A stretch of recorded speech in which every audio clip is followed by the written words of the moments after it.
The Thursday of Holy Week. This is when Jesus gathers with his closest friends and eats the Passover meal. This is a meal that celebrates God's deliverance, not just deliverance in the past, but it anticipates God's deliverance in the future. Christians have called this meal the Last Supper.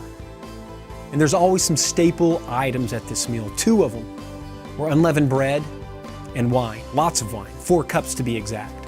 The unleavened bread reminded Israel of the haste at which they had to leave Egypt. They had to leave so quickly that the leaven didn't even have time to rise. And the wine, the 4 cups, sanctification, blessing, acceptance, and redemption. Very meaningful items in this meal. And with this added layer of meaning, Jesus makes a promise that this isn't going to be the last time that he eats this meal with his disciples. Listen to what he says.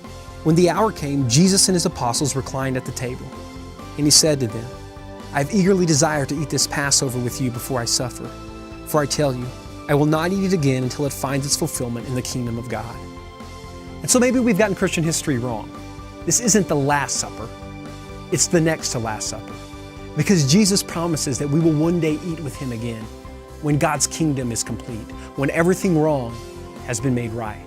You see, in this meal is a promise that the current state of things is not the final state of things. A promise that everything will be mended, that all will be healed, that everything will be made whole. You see, there's hope in the bread. There's hope in the cup. And so every time a family who's grieving the loss of a child breaks the bread and drinks the cup, they're reminded that one day their hearts will be mended. Every time someone who's dealing with chronic pain shares this meal, it's a promise that one day all suffering will end.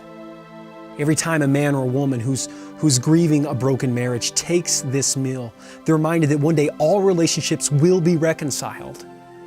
Every time a teenager stands in front of the mirror and hates the way they look, their acne, their weight, the shape of their face, the shape of their body, they're reminded that one day they will be loved just as they are. And every time an aging parent laments the fact that their body is betraying them, that they're moving closer to the grave, every time they break this bread, every time they drink this cup, they're reminded that one day they will receive a new body that will never see decay.